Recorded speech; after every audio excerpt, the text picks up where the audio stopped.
Peut-on vivre heureux tout seul? Est-ce que la solitude est une prison ou est-ce que la solitude est une nourriture de l'esprit? Dans cette vidéo, je vais apporter mon expérience en répondant tout simplement à cette question que je reçois assez souvent. Et avant de commencer, je te rappelle que le pack de Noël, le pack Je suis libre que j'ai créé avec 2 formations, Fini la solitude et Routine Express pour une vie extraordinaire sans stress, se termine ce soir, donc avec une grosse promo, 215 € de réduction, c'est mon cadeau de Noël. Donc tu peux le retrouver dans le lien en dessous de la description si tu n'as pas déjà rejoint ce pack de formation. Maintenant, revenons à nos moutons, revenons à cette question que je reçois assez souvent, que je trouve vraiment intéressante. Peut-on vivre heureux tout seul? Alors, moi, mon expérience, elle peut apporter une réponse justement qui est un peu complète sur ce sujet, même si je ne vais pas rester 2 heures pour en parler parce que ça va te saouler et moi aussi. Mais ce qui compte, c'est de savoir comment on se positionne par rapport en fait à la solitude.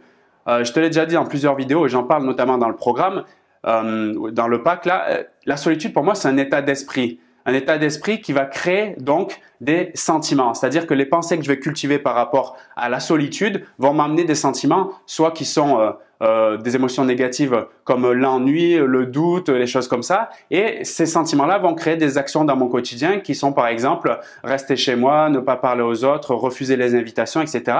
Ce qui va donc faire un cercle vicieux de la solitude et du sentiment de solitude qui va encore aller plus loin et donc créer un isolement social, un isolement qui est avant tout mental, un isolement en termes de pensée. Comme tu l'as compris, je vais me sentir vraiment pas bien dans ma peau et je vais avoir des actions qui sont en cohérence avec tout ça.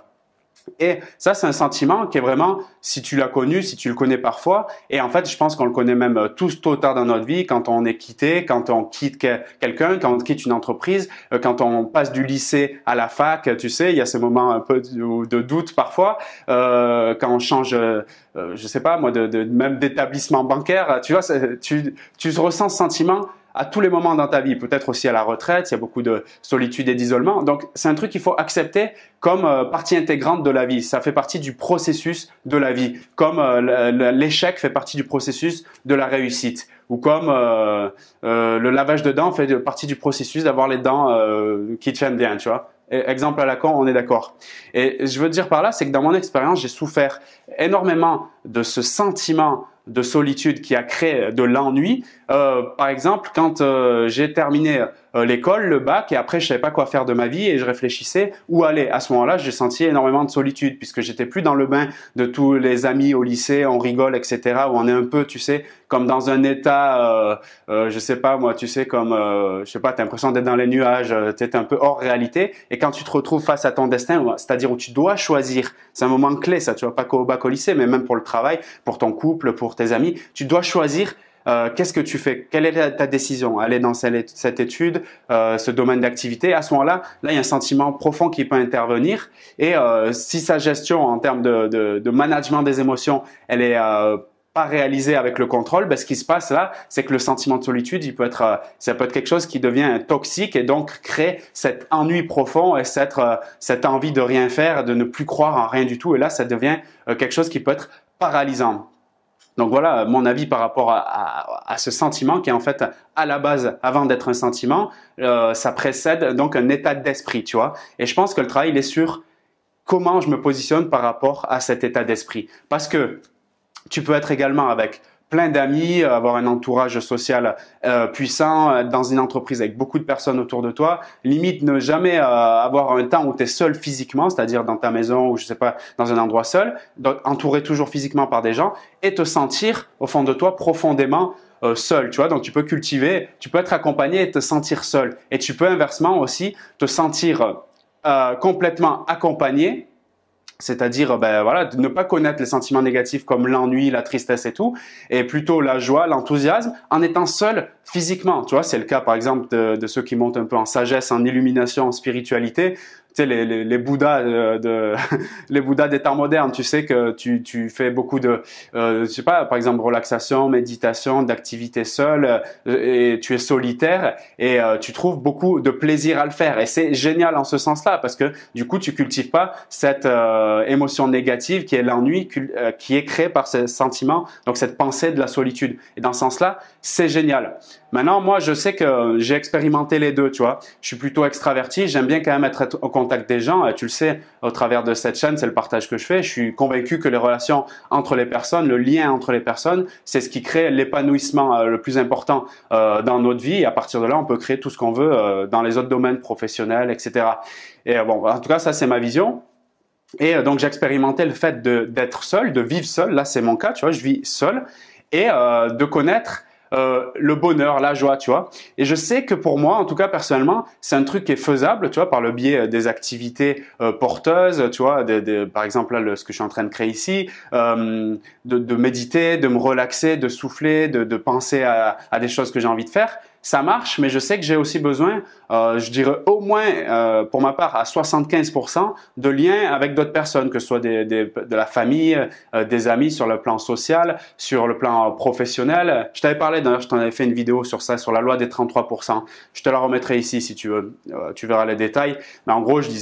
à nos parents, etc. Pour moi, ça, c'est has-been, c'est terminé. Moi, je pense que la démarche, elle vient de nous-mêmes en mode, tu sais, Jean-Claude Van Damme, de self-awareness. Ça vient de nous. Si tu décides que ça vient de toi, ben là, oui, tu te verras beaucoup plus grand que ce que tu es actuellement. Et si tu te vois beaucoup plus grand que ce que tu es actuellement, ben, tu fais que des choses qui sont grandes, c'est-à-dire des choses qui sont épanouissantes, des choses qui t'animent, des choses qui te tirent. Donc voilà, pour moi, le fait de sortir de l'état d'esprit d'ennui, etc., c'est de se dire il y a quelque chose de plus grand, comment y accéder, tu vois. Et voilà, c'est vraiment une révélation, quoi. Donc tu le mets dans tes pensées, tu le vibres dans ton cœur, tu l'écris sur le papier, et voilà. Clairement, je me fixe des objectifs, des trucs qui sont importants, même s'ils font peur, et rien que de le faire, je me focus sur quelque chose de beaucoup plus intéressant, et à ce moment-là, la solitude disparaît. Donc, si tu veux aller plus loin, je te rappelle que j'ai le pack de formation là qui se termine ce soir pour finir justement la solitude, libérer ton potentiel à fond. En fait, on va dans le détail pour te permettre justement de te fixer des objectifs beaucoup plus grands liés à tes passions, à tes valeurs, à ce que tu es vraiment et non pas à ce que la société voudrait que tu fasses. À ce moment-là, tu verras que tu te sens beaucoup plus détendu, moins angoissé, moins en mode burn-out et tout, et tu vas directement vers tes objectifs. La formation qui la complète, Routine Express, c'est celle qui te permet d'avoir cette positive attitude, mais pas positive attitude bisounours, mais la positive attitude, celle qui crée l'énergie réelle pour faire les actions dans le dur, tu vois. Donc, ça paraît un peu comme ça spirituel ce que je te parle, parce que oui, c'est vrai que j'emploie des termes un peu, tu sais, le cerveau créatif, imaginatif. C'est vrai que c'est un peu ma personnalité. Mais les actions que je te propose, en tout cas, je sais que vous êtes plusieurs à les avoir commencé, notamment le programme Fini la solitude. Tu vois que c'est des cases, tu remplis, c'est très concret, très cartésien. Donc, tu vois, c'est une sorte de mix entre le gars un peu perché et dans le dur, tu vois, les actions concrètes. Tu vois, c'est pas pour rien que je fais des vidéos tous les jours aussi. Tu vois, il y a du concret. Donc, je te rejoins dans ce programme là, tu es en dessous de la vidéo. Tu vois, dans cette vidéo, je suis un peu allé loin, mais ça va aller comme ça aussi dans certaines vidéos. J'ai envie aussi de me laisser plus aller, de partager plus le flow. Si ça te dit, si ça te parle, ben, tant mieux. Sanctionne-moi par un like. Et si ça te plaît pas, tu dis j'en ai marre, j'ai pas envie qu'il me raconte sa vie à chaque vidéo. Ben, dis-moi ça en dislikant la vidéo. Tu dis j'adore par le dislike. Tu vois, c'est marrant quand je dis j'adore, j'ai le réflexe de monter le pouce. Bon, j'arrête mes conneries. Je te dis à tout de suite d'informations. À très vite pour les prochaines vidéos. Salut!